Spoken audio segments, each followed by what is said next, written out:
السلام علیکم۔ آج کی ویڈیو بہت زیادہ امپورٹنٹ ہے کیونکہ آج کی ویڈیو میں ہم پڑھیں گے اسپیسیفک ریلیف ایکٹ کی سیکشن 12 کو، یعنی سیکشن 12 ڈیل کرتی ہے ایسے معاہدات سے جس کو سول کوڈ اسپیسیفکلی انفورس کروا سکتی ہے، یعنی ایسے معاہدات جن کو سول کوڈ ہو بہو اسی طرح انفورس کروائے گی جیسے کہ وہ کنٹریکٹ کے اندر، ایگریمنٹ کے اندر لکھے ہوئے ہوں گے، ادروائز اس کی کوئی اور سچویشن نہیں بن رہی ہوگی۔ اب وہ ایسے کون سے معاہدات ہیں جو اسپیسیفکلی اسی طرح انفورس ہوں گے جیسے وہ معاہدے کے اندر لکھے ہوئے ہوں، کیونکہ عام طور پر کسی معاہدے کی بعض اوقات کمپنسیشن بھی دی جا سکتی ہے، یعنی کوئی معاہدہ ٹوٹا تو توڑنے والے پہ کوئی جرمانہ ڈال دیا، کمپنسیشن ڈال دی تو وہ معاملہ حل ہو جاتا ہے۔ لیکن اسپیسیفک ریلیف ایکٹ کی سیکشن 12 کے اندر کچھ ایسی کنڈیشنز اور حالات بتائے گئے ہیں کہ جن کے ہوتے ہوئے پھر کمپنسیشن کی ضرورت نہیں ہوتی بلکہ وہی چیز درکار ہوتی ہے جس کی خرید و فروخت کے بارے میں معاہدہ ہوا تھا۔ تو وہ کون سی کنڈیشنز ہیں آج کی اس ویڈیو میں وہی پڑھتے ہیں۔ سب سے پہلے میں سیکشن 12 اسپیسیفک ریلیف ایکٹ 1877 کی اس کی جو بیئر لینگویج ہے وہ آپ کو پڑھ کے سناتا ہوں، پھر ایک ایک پوائنٹ کو ود ایگزامپل آپ کے ساتھ بتاؤں گا تاکہ آپ تمام لوگوں کو یہ بات سمجھ میں آ سکے کہ سیکشن 12 کے مطابق کون کون سے ایسے معاہدے ہیں جن کو ہو بہو اسی طرح انفورس کورٹ کروا سکتی ہے۔ تو یہ سیکشن 12 ہے جناب، یہ کہتا ہے cases in which specific performance انفورسیبل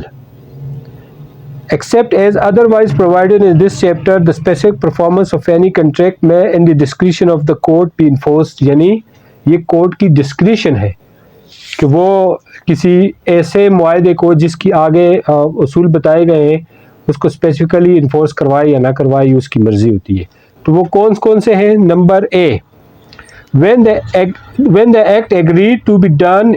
is in performance wholly or partly of a trust، یعنی کسی ٹرسٹ اعتبار کی بنیاد پر کوئی معاہدہ ہوا ہو، آگے میں اس کو سمجھاؤں گا بھی اور اس کی ایگزامپل بھی دوں گا۔ Number B, when there exists an standard of ascertaining the actual damage caused by non-performance of the act agreed to be done، اصل جو ڈیمیج ہوتا ہے اس معاہدے کی انفورسمنٹ نہ کرنے کا، وہ اس کو ascertain کرنا، اس کا تعین کرنا ناممکن ہو۔ Number C, when the act agreed to be done is such that pecuniary compensation for its non-performance would not afford adequate relief، یعنی اس کا جو معاہدہ توڑنے پر جب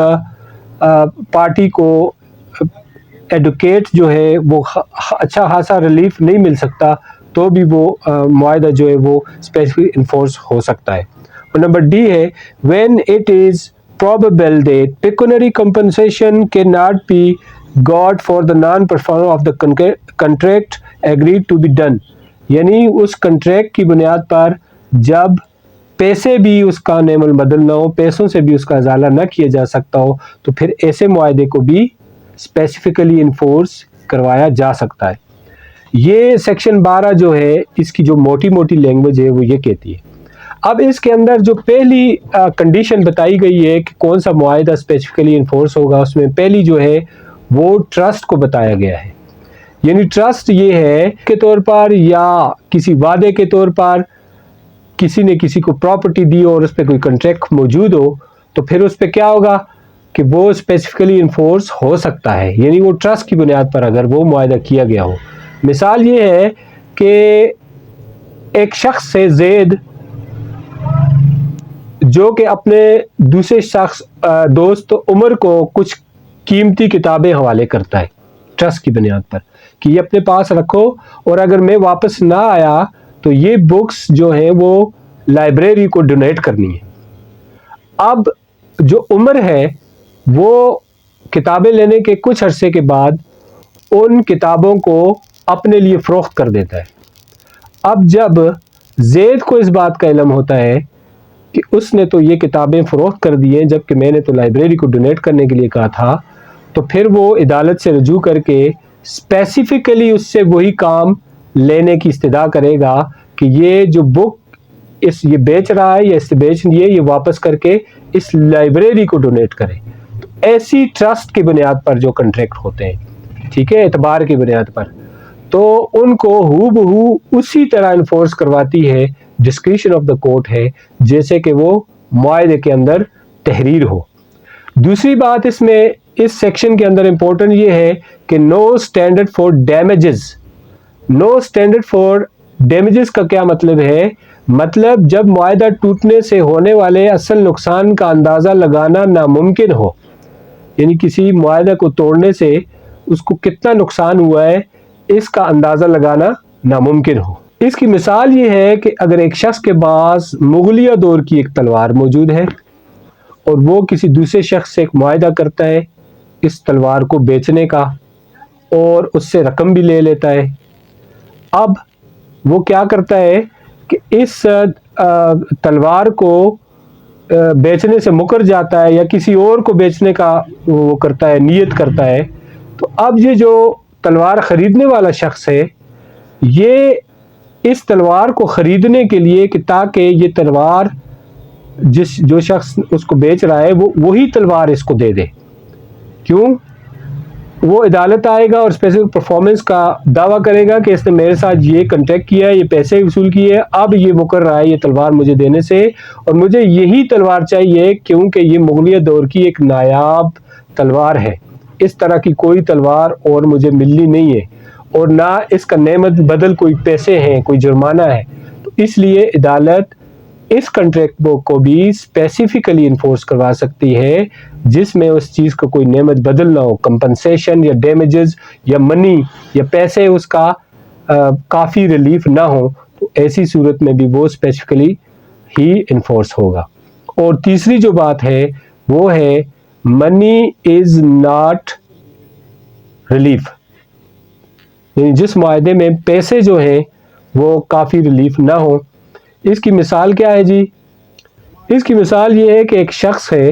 جس کے گھر کے پاس ایک پلاٹ ہے جو کسی دوسرے شخص کی ملکیت ہے، تو وہ اس شخص سے ایک معاہدہ کرتا ہے اور اس کو ارنسٹ منی بھی دے دیتا ہے کہ یہ پلاٹ مجھ پہ فروخت کرو، تو وہ فروخت سیل ایگریمنٹ ہو جاتا ہے. اب بعد میں جو پلاٹ کا مالک ہے وہ اس سے مکرتا ہے، تو پھر یہ خریدنے والا شخص عدالت میں جائے گا اور اسپیسیفک پرفارمنس کا دعویٰ کرے گا اور اس میں وہی پلاٹ مانگے گا، کیونکہ اس پلاٹ کے بدلے اگر اس کو وہ 10 کروڑ روپے بھی ملتے ہیں تو وہ اس کے کام کے نہیں ہیں. منی اس کے لیے کافی جو ہے وہ ریلیف نہیں ہے، کیونکہ وہ 10 کروڑ لے کر کسی اور جگہ پلاٹ تو خرید سکتا ہے، لیکن یہی پلاٹ اس کو نہیں مل سکتا کیونکہ ضم تو اسی پلاٹ نے ہونا تھا. اس لیے اسی پلاٹ کو لینے کے لیے، کیونکہ اس کا نعمل بدل کوئی منی نہیں ہو سکتی، کوئی اور پلاٹ تو ہو سکتا ہے لیکن یہ پلاٹ چونکہ اس کی مکان کے ساتھ ایڈجیسنٹ ہے تو اس لیے یہی پلاٹ اس کو ملنا چاہیے. تو پھر اس کو اسپیسیفکلی پرفارم کرواتی ہے عدالت. اور چوتھی بات اس سیکشن کے اندر یہ کہی گئی ہے کہ نو پیکونری کمپنسیشن. اب نو پیکونری کمپنسیشن کا مطلب کیا ہے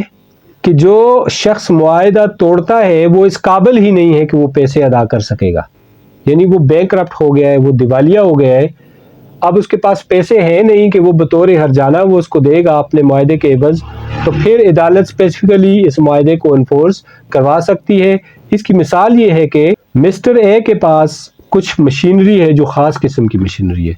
وہ مسٹر بی کے ساتھ ایک معاہدہ کرتا ہے اس مشینری کو بیچنے کا، سیل آؤٹ کرنے کا، اور اس سے پیسے بھی لے لیتا ہے.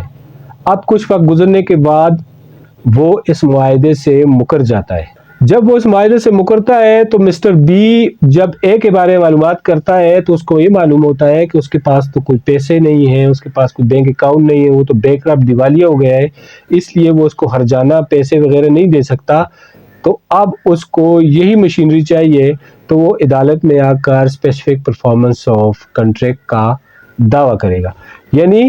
سیکشن 12 اسپیسیفک ریلیف ایکٹ کی یہ ایکسیپشن ہے ان معاملات میں کہ جہاں پر ڈیمیجز مل سکتے ہیں کسی معاہدے کے تحت. لیکن یہ یہاں پہ 4 کنڈیشنز بتائی گئی ہیں اس سیکشن کے اندر کہ جن کو دیکھتے ہوئے کوئی معاہدہ ہو بہو اسی طرح انفورس کروا سکتی ہے عدالت. یہ ڈسکریشن آف دا کورٹ ہے کہ وہ کروا سکتی ہے اور نہیں بھی کروا سکتی. ڈسکریشن کا مطلب یہ ہے کہ کورٹ کی مرضی ہوتی ہے کہ وہ اس معاہدے کو اسپیسیفکلی خاص اسی طرح انفورس کروائے جس طرح کے معاہدے کے اندر وہ لکھا گیا ہو. تو یہ لا آف کنٹریکٹ کے حوالے سے، اسپیسیفک ریلیف کے حوالے سے اور سول لیٹیگیشن کے حوالے سے ایک بڑی امپورٹنٹ سیکشن تھی جو میں نے بھی اسٹڈی کی اور آپ کے ساتھ شیئر کیا. امید کرتا ہوں کہ یہ آپ کو اس سے علم میں اضافہ ہوا ہوگا. چینل کو لائک کریں، سبسکرائب کریں اور کامنٹ کرنا نہ بھولیں. Thank you.